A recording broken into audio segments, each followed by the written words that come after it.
இன்னைக்கு நாம 10th standard state போர்டோட ஃபர்ஸ்ட் சாப்டர் பார்க்க போறோம். ஓகேங்களா? His first flight. ரைட், நான் ஒவ்வொரு பேராகிராஃபை ரீட் பண்ணி உங்களுக்கு நான் எக்ஸ்பிளைன் பண்ணுவேன். ஓகே, ஸோ இது யார் எழுதியிருக்காங்கன்னா லியம் ஓ ஃபிளாஹர்ட்டி இவங்க எழுதியிருக்காங்க. ஸோ இவங்கள ஆத்தரை பத்தி நம்ம பார்த்துருவோம். ஒரு ஸ்டோரி நீங்க எழுதும் போது அந்த ஆத்தர் வந்து என்ன பேக்ரவுண்ட் அந்த ஸ்டோரி எழுதியிருக்காங்கன்றது you should know it.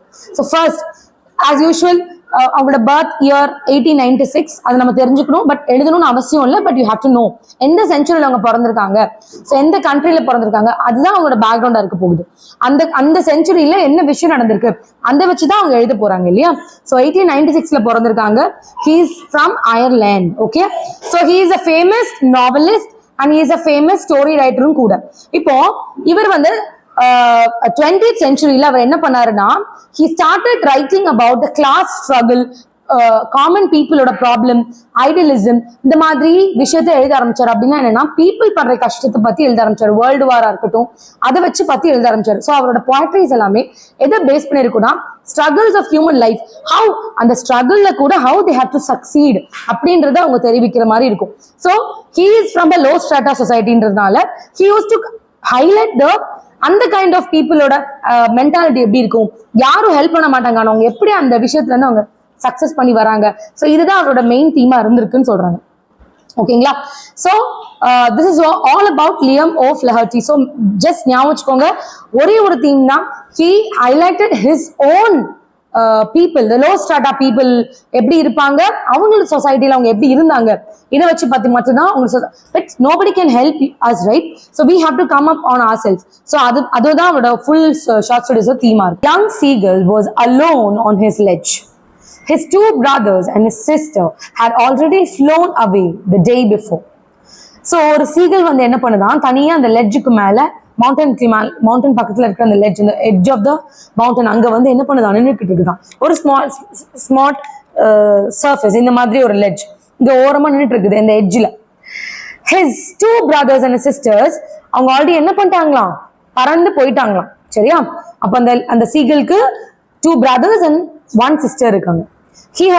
He had already flown, so he has been afraid to fly with them. Somehow when he had taken a little run forward to brink of the ledge and attempted to flap his wing, he became afraid. So என்ன பண்றானா அவரு, அந்த seagull வந்து திடீர்னு அவன் வந்து இங்க இருந்து அங்க கிராஸ் பண்ணி போகணுமா. பட் என்னது, he is very afraid. why?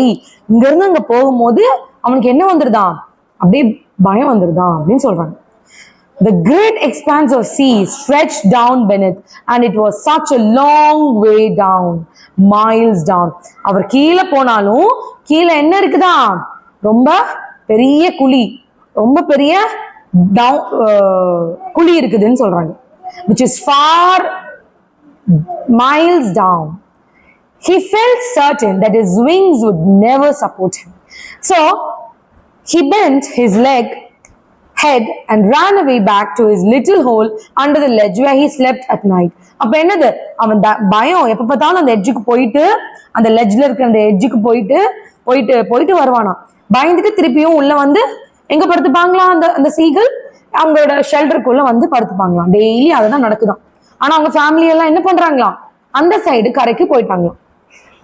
Even when each of his brothers and little sister, whose wings were far shorter than his own, ran to bring, flapped their wings and flew away, he failed to muster up to encourage to take the plunge which appeared to him so desperate. அவங்க அக்கா 2 brothersோடையும் அவங்க அக்காவோட ரெக்கைகள் அவனை விட சின்னதா இருந்தாலும் அவங்க அந்த கரைக்கு பறந்து ஓடிட்டாங்களாம். ஆனா இவனால அந்த அளவுக்கு போக முடியலன்ற விரக்தி, டெஸ்பரேட்னஸ் அவன்கிட்ட இருக்குன்னு சொல்றாங்க. His father and mother had come around calling to him shrilly, scolding him, threatening to let him starve on the ledge unless he flew away. But for the life of him, he could not move. அவங்க அம்மா அப்பா என்ன பண்ணாங்க, எப்ப பார்த்தாலும் வந்துட்டு நீ இங்க இருந்து அங்க கிராஸ் பண்ணி வந்தாதான் உனக்கு சாப்பாடு அப்படின்னு அவங்க அம்மா அப்பா சொல்லுவாங்களாம். என்ன சொல்லுவாங்களாம், நீ இல்லாட்டி நீ அப்படியே ஸ்டார்ட் பண்ணிட்டு இருந்துரு அப்படின்னு சொல்லுவாங்களாம். But for the life of him he could not move. அவனால என்னது, அவன் பயந்து, அவன் உயிருக்கு பயந்து அவனால இங்க இருந்து அந்த லெட்ஜ்ல இருந்து அவனால மூவ் பண்ண முடியல, அந்த சீகலுக்கு மூவ் பண்ண முடியலன்னு சொல்றாங்க. ஓகேவா? Right. That was 24 hours ago. Since then, nobody had come near him. So, okay, I'll read the whole passage. The day before, all day long, he had watched his parents flying about with his brothers and sisters, perfecting them in the art of flight, teaching them how to skim the waves and how to dive for fish. So, 24 மணி நேரத்துக்கு முன்னாடி nobody came near to him அப்படின்னு சொல்றாங்க. ஒரு நாளுக்கு முன்னாடி என்ன பண்றாங்களாம், அவன் வந்து அவங்க பேரண்ட்ஸை வாட்ச் பண்றான். சீகல் வந்து அவங்க பேரண்ட்ஸ் சிஸ்டர் பிரதர்ஸ் எல்லாம் பாக்குறானா. அவங்க என்ன சொல்லி கொடுத்துட்டு இருக்காங்களா, அவங்களுக்கு எப்படி ஸ்விம் பண்ணணும், எப்படி அந்த வேவ்ஸ்ல போய் ஸ்கிம் பண்ணி ஃபிஷஸ் எடுக்கணும், இந்த மாதிரி ஆர்ட் ஆஃப் ஃபிளையிங்க பத்தி அவங்க பேரண்ட்ஸ் அவங்க சிஸ்டர் அண்ட் பிரதர்ஸ்க்கு சொல்லி கொடுத்துட்டு இருக்காங்களாம். He had in fact seen his older brother catch his first herring and devour it standing on the rock while his parents circled around raising a proud crackle. So அவங்க என்ன சொல்றாங்க, see there's a meaning given for you in the page number 5. So shrilly அப்படின்னா என்ன கொடுத்திருக்காங்க, ஒரு loud noise கொடுத்திருக்காங்க. herring அப்படின்னா ஒரு fish ன்னு சொல்றாங்க. devour அப்படின்னா ரொம்ப இஷ்டப்பட்டு ஒரு விஷயத்தை சாப்பிடுறாங்கன்னு சொல்றாங்க. சரியா? cackle அப்படின்னா something which is broken. Okay, which is sharp cry of a hen or a goose அப்படின்னு சொல்றாங்க. So let's see the lines and then come back here. Yeah, right. So his older brother என்ன பண்றாங்க அப்படின்னா, he is trying to catch his first herring. அப்ப hearing என்ன சொன்ன ma'am, fish ன்னு சொன்னேன் இல்லையா, and he was trying to devour it அப்படின்னு சொல்றாங்க. What is he trying to devour it அப்படின்னா, அந்த fish பிடிச்சு he is trying to eat it. அப்போ அவங்க பிரதர்ஸ் என்ன பண்றாங்க, அவங்க ஃபர்ஸ்ட் ஆர்ட் ஆஃப் ஃபிளைட்டை கண்டுபிடிச்சிட்டாங்க. மீன்ஸ் அவங்க ட்ரை பண்ணி அந்த ஃபிஷ்ஷை பிடிச்சு சாப்பிட ஆரம்பிச்சிட்டாங்க. அப்படின்னா என்னது, அவங்க அவ்வளவு அழகா பறக்குறாங்க அப்படின்றத சொல்றாங்க. Right, next. And all the morning, the whole family had walked about on the big plateau midway down the opposite cliff, laughing at his cowardice. All the morning என்ன பண்றாங்க, the whole family அவங்க அந்த கிளிஃப்க்கு சைடுல என்ன பண்றாங்களாம், ஜாலியா என்ன பண்றாங்க, they were just opposite. இந்த seagulls இந்த கிளிஃப்ல இருக்காங்கன்னா அவங்க அந்த ஆப்போசிட் கிளிஃப்ல இருக்காங்க. what are they doing, they actually laughing at his cowardice. அப்படின்னா என்னது, சீகல் வந்து ரொம்ப கோலத்தனமா இருக்காங்கன்றத நினைச்சு சிரிக்கிறாங்க அப்படின்றது இவரு நினைச்சுக்கிறாரு, இந்த seagull நினைச்சுக்கிறாங்க. The sun was now ascending the sky, blazing warmly on his ledge that faced the south. He felt the heat because he had not eaten since the previous nightfall. போன ராத்திரியில இருந்து இன்னைக்கு வரைக்கும் இந்த சீகல் ஒண்ணு சாப்பிடலையா, Sun வந்து ரொம்ப பொழக்க ஆரம்பிச்சிருச்சுன்னு சொல்றாங்க. Then he found a dead dried piece of mackerel's tail at the far end of his ledge. அந்த தூரத்துல அந்த லெட்ஜோட எட்ஜ்ல என்ன பாக்குறாங்க, அந்த மேக்கரல், ஒரு ஃபிஷ் ஓட டெட் ட்ரை மேக்கரல், ஒரு பகுதி, ஒரு ஃபிஷ்ஷோட துண்டை பாக்குறாங்க.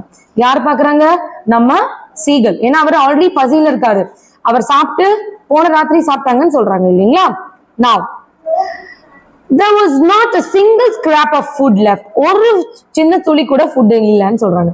He had searched every inch, rooting among. எங்க சர்ச் பண்றாங்க இத்தனைக்கும், சீகல் அந்த இருக்கிற அந்த லெட்ஜ்ல தான் சர்ச் பண்றாங்க, வேற எங்கேயும் போய் அவங்க சர்ச் பண்ணல. He had searched every inch, rooting among the rough dirt-caked straw nest where he and his brother and sister had been hatched. அந்த nest, அந்த பழைய நெஸ்ட் பாக்குறாங்க, அந்த நெஸ்ட்ல ஏதாவது சாப்பாடு இருக்குன்னு பாக்குறாங்க, அங்கேயும் கிடையாது. டர்ட் கேக் ஸ்ட்ரா நெஸ்ட் அப்படின்னு அவங்க வளர்ந்த இடத்த பாக்குறாங்க, அங்கதான் அவங்க ஹேட்ச் ஆனாங்க, அங்க பாக்குறாங்க அங்க ஃபுட் இல்ல. Even not at the dried pieces of eggshell, it was like eating a part of himself. அவர் என்ன பண்றாராம், அவன் என்ன பண்றான், even he wanted to eat the dried piece of eggshell. அவங்க ஹேட்ச் ஆகி வந்த எக்ஷெல்ல கூட அவங்க சாப்பிடலான்னு பார்த்தாங்களாம். ஆனா அவர் என்ன நினைச்சாரு, ஐயோ நம்ம சாப்பிட்டோம்னா நம்ம சாப்பிடுற மாதிரி இருக்கும்னு சொல்லிட்டு the seagull did not want to eat it. He then trotted back and forth from one end to the ledge to the other, his long grey legs stepping daintily, trying to find some means of reaching his parents without having to fly. அவன் அங்க trot பண்ணிட்டு இருக்கானா. What's the meaning of trot? It's nothing but he is just moving here and there to find the way. எப்படியாச்சும் நான் எங்க அம்மா அப்பா கிட்ட நான் போயிட மாட்டேனா, இங்க அங்கேயாவது நான் போயிட மாட்டேனா, ஏன்னா பறந்து போக கூடாது அவனுக்கு. ஆனா எப்படியாச்சும் என்ன பண்ணும், எப்படியாச்சும் நான் ரீச் பண்ணிடுவேன், நான் பறந்து போக வேண்டாம், ஆனா குருட்டு வழிய மீன்ஸ் செகண்ட் வே அவங்க சூஸ் பண்ண ட்ரை பண்றாங்க. பறந்து மட்டும் போக வேணாம், கஷ்டப்பட்டு நாங்க போக வேணாம், பட் ஈஸியா I want to find a way அப்படின்னு the seagull is thinking, right? Now, but on each side of him, the ledge ended in sheer fall of precipice, and with the sea beneath and between him and his parents, there was a deep, wide crack. So, அவங்க போகணும்னு நினைக்கும் போது, what is he telling is, there's a deep cliff. Precipice is nothing but a cliff or a mountain, which is steep. இவங்க அங்க பறக்கணும்னு நினைக்கும் போது, எது நமக்கு தடுக்குதுன்னு சொல்றாங்க? அந்த மவுண்டன், அந்த இந்த லெட்ஜுக்கு போன உடனே there's a deep cliff. அங்க என்ன இருக்கு உங்களுக்கு? பெரிய சீ இருக்கு அப்படின்னு சொல்றாங்க. அந்த சீயை தாண்டி தான் அவங்க அம்மா அப்பா கிட்ட போகணும். that there was a deep crack, deep wide crack there too அப்படின்னு சொல்றாங்க. இந்த சென்ஸ் அவங்க இந்த சீகல் வந்து இந்த மவுண்டன்ல இருந்து இந்த லெட்ஜ்ல இருந்து அங்க போகணும்னா அந்த சீயை கடந்து தான் அங்க போகணும் அப்படின்னு சொல்றாங்க. Surely he could reach them without flying if he could only move northwards along the cliff face. அவன் he could reach them without flying. அப்ப north face ல போகும்போது தான் அவன் பறக்காம போக முடியும். But then on what could he walk? அவனால நடந்து போக முடியுமா? Because he's a bird. அவங்களால நடந்து போக முடியாது. There was no ledge and he could not fly, and above him he could see nothing. அவனுக்கு என்ன பண்ணனும் தெரியல. The precipice was sheer, and then top of it was farther away than the sea beneath him. So he could also see, இந்த side பார்த்தா கடல் இருக்கு, அந்த side north ஃபேஸ்ல நம்ம போகணும்னா என்ன இருக்கு? அங்க நடந்து போற அளவுக்கு அந்த பேர்டுக்கு ஸ்ட்ரென்த் கிடையாது. சோ அவன் எந்த வழியில போறதுன்னு he was so questioned, and he actually more than questioned, he's actually hungry to move from here to there, right? அவனுக்கு பசிக்கவும் செய்யுது, ஆனா அவனால இங்க இருந்து அங்க மூவ் பண்ண முடியல because of his own fear.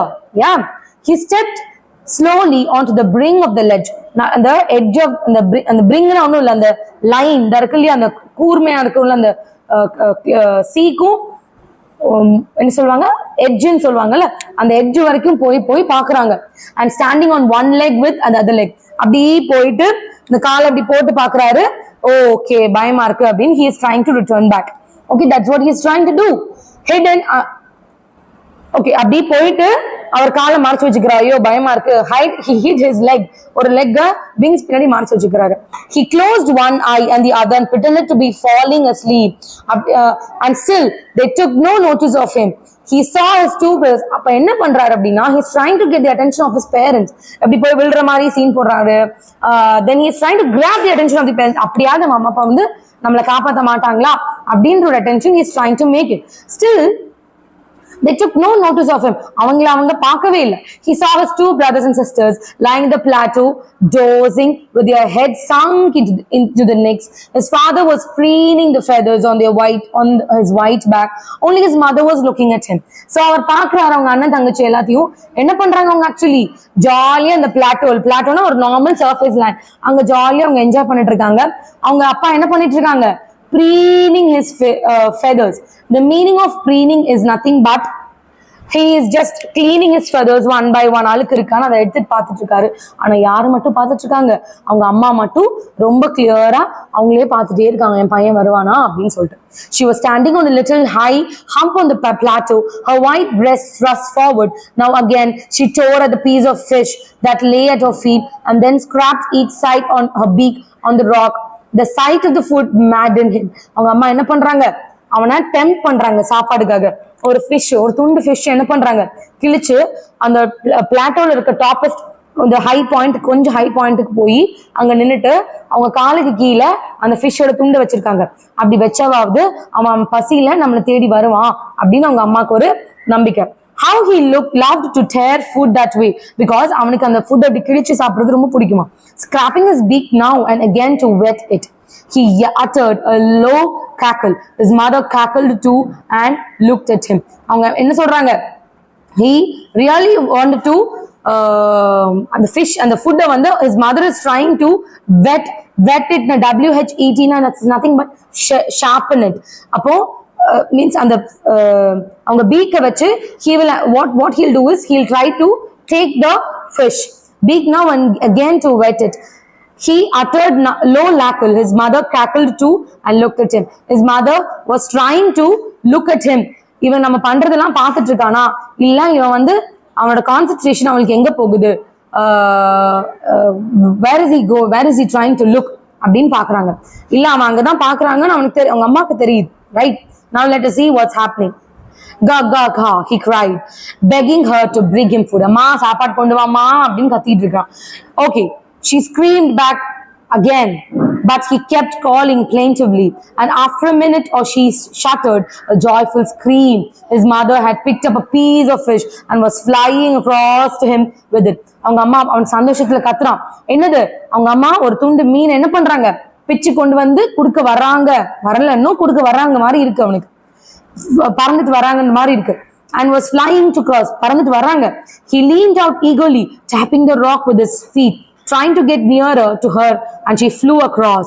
பக்கத்துல வந்து ஃபுட்டை வச்சுட்டு அப்படியே உங்க அம்மா எப்படி திரும்பி ஃபுட்டை காமிச்சிட்டு போயிட்டாங்க. ஃபுட்டை கொடுக்கல அவனுக்கு, ஏன்னா அப்பதானே அவன் வருவான்னு சொல்லிட்டு. But when she was just opposite to him, abreast of the ledge, she halted, her legs hanging limp, her wings motionless, a piece of fish in her beak, almost within to reach his beak. அவங்க பீக்ல இருக்கிற fish வந்து என்ன பண்ணுது, அப்படியே பக்கத்துல அந்த சீகளோட அம்மா seagull பக்கத்துல வந்துட்டு அப்படியே டர்ன் பண்ணி அவங்க அம்மா அப்படியே போடுறாங்க. Okay, to show that is the motivation for the seagull actually to fly. He waited a moment in surprise, wondering why she did not come nearer, and then, maddened by hunger, she dived at the fish. With a loud scream, he fell outwards and downwards into space. His mother had swooped upwards. As she passed beneath it, he heard the swish of her wings. அப்ப என்னது, அவங்க அம்மா என்ன பண்றாங்களா, just குடுக்கிற மாதிரி குடுக்க வந்துட்டு she just moved. swoop அப்படின்னா ஒண்ணும் இல்ல, அப்படி ஜொயின் கீழே போயிட்டாங்க. அந்த சவுண்ட் ஆஃப் அந்த ஃப்ளைங்கோட ஹார்ஷ்னஸ் வந்து அவ்வளவு அழகா அந்த சத்தத்தை மென்ஷன் பண்ணிருக்காங்க நம்ம author. Right, then a monstrous terror seized him and his heart stood still. He could hear nothing, but it only lasted a moment. The next moment he felt his wings spread outwards. The wind rushed against him, his breast feathers, and then under his stomach and against his wings. He could feel the tip of his wings cutting through the air. அவனது திடீர்னு அவருக்கு ஒரு இது வெறி வந்துருச்சு. என்ன பண்றாரு, he next moment he felt his wings spread. அவன் விங்ஸ் பறக்க விடுற மாதிரி பண்ணிருக்கான். And rushed, the wind rushed against his breast feathers, then under his stomach and against his wing. அவன் அப்படி பறக்க விட்டோன்னு அந்த காத்தெல்லாம் அவன் மேல அடிக்கிறது அவனுக்கு ஃபீல் ஆகுது. He could feel the tip of his wings cutting through the air. அப்படி பட அந்த காத்து அந்த விங்ஸ் அடிக்கிற மாதிரி அவனுக்கு ஃபீல் ஆகுது. He was not falling headlong now. He was soaring gradually downwards and downwards. He was no longer afraid. He just felt a bit dizzy. Then he flapped his wing once again. He soared upwards. He uttered delightful scream and flapped them again. He soared higher. He raised his head and banged again the wind. And his mother swooped past him, her wings making a loud noise. He answered her with another scream. Then his father flew over him screaming. அப்ப யார் இதெல்லாம் பண்றாங்க? He was not falling headlong now. He was soaring gradually downwards and downwards. அப்ப என்ன சொல்றாங்கன்னா, so he was not falling headlong now. He was soaring gradually downwards and downwards. He was no longer afraid. He felt a bit dizzy. Then he flapped his wings once and he soared upwards. He uttered a delightful scream and flapped them again. He soared higher. He raised his breath and brought them down. His mother swooped past him, her wings making a loud noise. He answered her with another scream. Then his father flew over him with a scream. Then he saw his two brothers and sisters flying around him. அப்ப என்னது, அந்த பயத்துல அவன் என்ன பண்றான், நமக்கு என்ன ஆனாலும் பரவாயில்லன்னு சொல்லிட்டு விங்ஸ் எல்லாம் விரிச்சு அவன் என்ன பண்றான், அவன் பறக்க ட்ரை பண்ணும் போது ஃபர்ஸ்ட் என்ன பண்றான், அவங்களோட ஃபீலிங்ஸ் அழகா சொல்லியிருப்பாங்க பாருங்க. அவன் அந்த பறக்கும் போது அந்த காத்து வந்து அவன் ஃபிங்ஸ்ல பட்டு ஃபிளாப்பிங் சவுண்ட் மேக் பண்ணிருக்கான். அப்ப என்னன்னா கிழிக்கிற மாதிரி ஒரு சவுண்ட் அவனுக்கு வருது. ஆனா என்ன பண்றான், அவன் கீழே பார்க்காம he is just flying forward downwards. முதல்ல என்ன பண்றான், he is just flying towards the like ledge தாண்டி பறக்க ஆரம்பிச்சிடான். அப்ப அவனுக்கு தெரியுது நம்ம பாதி தூரம் கடந்துட்டோம், ஒரு பயமும் அவனுக்கு இல்ல. ஆனா என்னது, அவனுக்கு கொஞ்சம் தலை சுத்துற மாதிரி வந்துச்சு. உடனே என்ன பண்ணிட்டான், டக்குன்னு விங்ஸ ஃபிளாப் பண்ண ஆரம்பிச்சிட்டான். தென் சடனா ஷூட் அப் ஆக ஆரம்பிச்சிட்டான். தென் ரொம்ப சந்தோஷத்துல ஒரு ஆனந்தத்துல அவன் என்ன பண்றான், அவன் கூச்சல் இட்டுட்டு he is just roaming around the sea. அவன் அப்படி ஓடும் போது அவங்க ஃபேமிலியே சந்தோஷப்படுது. அவங்க அப்பா அவருக்கு மேல பறக்குறாங்க, அவங்க சிஸ்டர்ஸ் அவனை சுத்தி பறக்குறாங்க, அவங்க அம்மா அவனை தாண்டி பறக்குறாங்க. இந்த மாதிரி அவங்க family was very happy seeing this man, this seagull flying. Then he completely forgot that he had not always been able to fly and commenced to dive and soar, shrieking shrilly. அப்போ he completely அவன் மறந்துட்டான், என்னன்னா அவனால பறக்க முடியுன்றதே அவனால மறந்துட்டான் அப்படின்னு சொல்றாங்க. He was near the sea now, flying straight over it, facing over the ocean. He saw a vast green sea beneath him with little ridges moving around. அவன் என்ன பண்றான், அந்த சீக்கு மேல பறக்க ஆரம்பிக்கிறான். அழகா சீல இருக்கிற அந்த little ridges எப்படி மூவ் ஆகுதோ அதை பாக்குறான். He turned his beak towards sideways and crossed amused. அப்பனா ரொம்ப சந்தோஷத்துல அவன் கத்துறான். His parents, brothers and sisters had landed on his green floor in front of him. அவனுக்கு முன்னாடி ஒரு green floorல போய் வெயிட் பண்றாங்க. They were beckoning to him, calling shrilly. He drooped his legs to stand on the green sea. அங்க போய் நீ green sea அங்க போய் நில்லுங்கன்னு சொல்றாங்க. His legs sank to it. He screamed his flight and attempted to rise again, flapping his wings, but he was tired and weak with the hunger. ஆனா அவனால பறக்க முடியல because he is very, அவங்க சொல்றாங்க நீ பறந்துட்டு இப்படி இங்க இருந்து மேல போ அப்படின்னு சொல்றாங்க. பட் அவனுக்கு போக முடியல because he is so hungry. And he sank into the green sea, and then his belly touched it and he sank no further. He was floating on it. அந்த green seaக்கு மேல அவன் தொட்டுட்டு போற மாதிரி இருக்கு. ஆனா அவங்க என்ன பண்றான், அவன் மூங்கல, he is just floating, and around him his family was screaming and praising him. ரொம்ப சந்தோஷமா இங்க என்ஜாய் பண்றாங்க.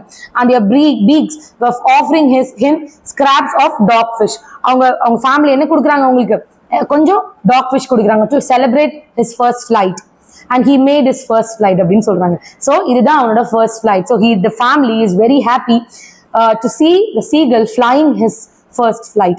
So என்னதான் இருந்தாலும் the theme of the story is we will be afraid. நம்ம வந்து நிறைய விஷயம் பண்றதுக்கு முதல்ல பயப்படுவோம். ஆனா என்னது, அந்த first step தான் நமக்கு பயமா இருக்கும். But then when you take the first step, second step would be far easier. Like how the seagull starts enjoying with the family. Likewise, your first step is always, you will be afraid. அதுக்கப்புறம் further if you go do it, it's very easy, right? Like how a seagull does. So everybody should start your first flight. Thank you.